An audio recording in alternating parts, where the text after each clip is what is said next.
Saya mendapatkan informasi ada ustadz, nggak tahu ustadz benar atau tidak, mencibir ustadz-ustadz yang mengajarkan dengan kitabnya sendiri. Ya. Dari mana pendapat ini? Adakah seorang ulama yang menjadi panutan dia? Adakah seorang ulama ra'yunya yang pernah berpendapat seperti itu? Sementara Rasulullah sallallahu alaihi wasallam di dalam masalah menuntut ilmu umum memberikan satu kaidah. Ya, Rasulullah hanya mengatakan talabul ilmi faridatun ala kulli muslimin. Ya, Allah juga mengatakan umum, yarfa'illahu alladhina amanu minkum walladhina utul ilma darajat. Dan sampai hari ini saya belum pernah mendapatkan seorang sahabat atau tabi'in atau ulama melarang orang untuk mengajarkan ilmu kepada muridnya dari kitabnya sendiri. Enggak ada. Kalau memang seperti itu, bukankah ini masuk ke dalam satu larangan yang telah dikatakan oleh ulama besar? Yang pertama adalah Imam Ahmad. Imam Ahmad mengatakan di dalam kitab Manaqib al-Imam Ahmad li Ibn al-Jawzi, iyyaka an tatakallama fi mas'alatin laisa laka fiha imamun. Waspadalah kamu berbicara sesuatu yang kamu tidak punya imam sebagai panutan untuk mengatakan itu sebelumnya. Adakah Imam Abu Hanifah melarang? Adakah Imam Malik melarang?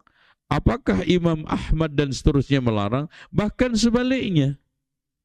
Subhanallah. Imam Syafi'i itu, Pak, belajar ke Imam Malik. Membaca apa? Kitab Muwatta'nya. Muwatta' tulisan siapa? Imam Malik. Bahkan disebutkan di dalam kitab Hilyatul Awliya, ketika datang kepada Imam Malik, minta diajarkan kepada dia, dibacakan kepada dia Muwatta', Imam Malik menolak. Cari orang lain untuk membacanya. Enggak. Saya ingin membacakan Muwatta' ini langsung kepadamu. Terus menolak. Akhirnya, wahai Imam Malik, cobalah sekarang ini dengar bacaan saya. Kalau bagus, silakan teruskan. Kalau enggak, tolak. Dan saya akan mencari yang lainnya. Akhirnya apa? Faqala iqra' faqara'tu alaihi. Imam Malik mengatakan, iqra' faqara'tu alaihi. Artinya Imam Malik mengajarkan Muwatta' kepada Imam Syafi'i lewat apa? Qira'ah, membaca. Subhanallah ya ikhwan.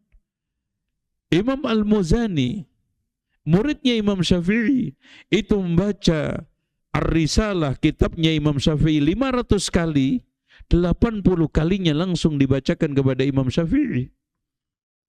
Dan Imam Ahmad sendiri bisa menyampaikan sekian ribu hadis, akhirnya menjadi musnad, yang itu diriwayatkan oleh anaknya, yaitu Abdullah. Dari mana? Dari bacaan Imam Ahmad langsung kepada anaknya. Bahkan Imam Ahmad tidak mau mengajarkan kecuali melalui kitab yang dia milikinya. Nggak boleh membaca pakai kitab. Dan ulama-ulama yang lainnya, Masya Allah. Ya. Oleh karena itu Imam Ibnu Taimiyah mengatakan, wa kullu qaulin, waspadailah, setiap orang yang berpendapat nyeleneh. Saya juga baru dengar Ustadz seantero dunia baru kali ini melarang orang mengajarkan kitabnya sendiri. Masalahnya di mana?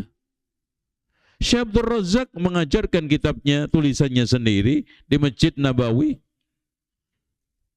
Enggak dilarang, Bahkan akhirnya muncul kitab syarah Aqidah Wasitiyah miliknya Syekh Fauzan. Itu dari mana? Durus pelajaran yang beliau sampaikan.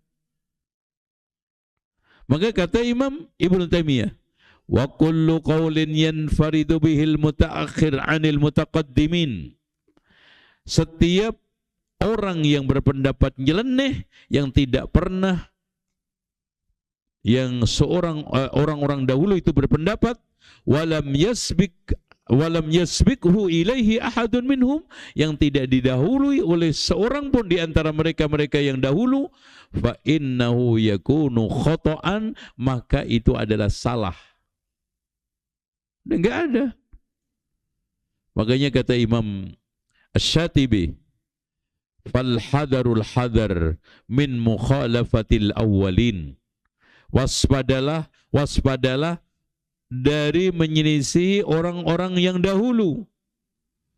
Falau kana thamma fadluma, andaikan ada suatu keutamaan, lakanal awwaluna ahaqqa bih, maka orang-orang dahulu itu lebih berhak.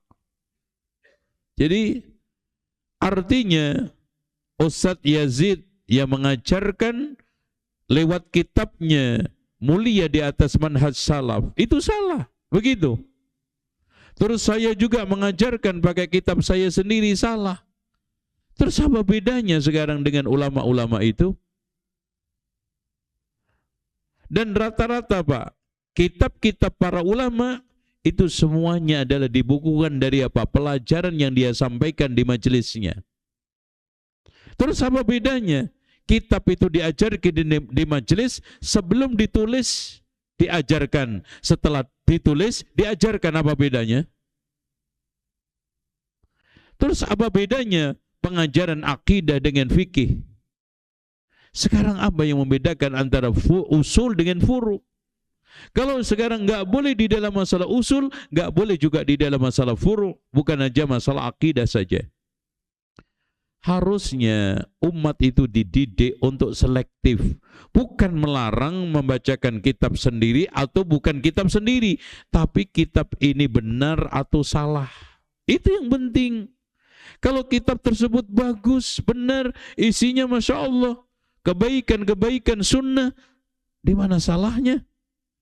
Oleh karena itu, ini adalah pernyataan dan pendapat yang nyeleneh, ganjil, yang tidak memiliki imam sebelumnya, nggak memiliki panutan sebelumnya. Dan kalau memang seperti itu, maka kata Imam Ahmad, iyyaka an tatakallam, waspadalah kamu berbicara fi mas'alatin, dalam masalah apapun, laisa laka fiha imamun, kamu nggak punya panutan imam sebelumnya. Dan juga kata Imam Ibnu Taimiyah rahimahullahu ta'ala, wa kullu qaulin, setiap pendapat, yanfaridu bihil mutaakhir anil mutaqaddimin, yang itu nyeleneh, ganjil, orang yang mutaakhir, terakhir sekarang, dari orang-orang yang dahulu, walam yasbikhu ilaihi ahadun minhum, yang tidak didahului oleh salah satu di antara mereka, fa innahu yakunu khata'an, maka itu adalah salah.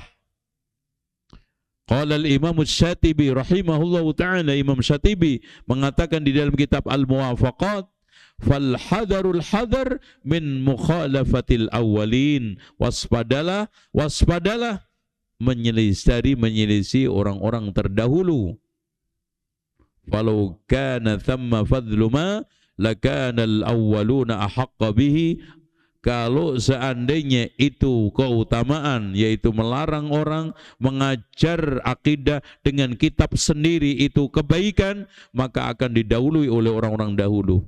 Padahal Masya Allah, ulama-ulama besar dari mulai Syekh bin Baz itu mengajarkan Sahih Bukhari hasil tahqiqan beliau, ditahqiq oleh beliau, diajarkan.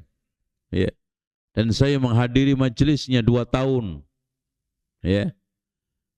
Terus kemudian Syekh Abdul Razak bertahun-tahun membacakan entah kitab yang lain atau kitab sendiri di Masjid Nabawi. Ulama-ulama dahulu juga seperti itu. Wallahu a'lam.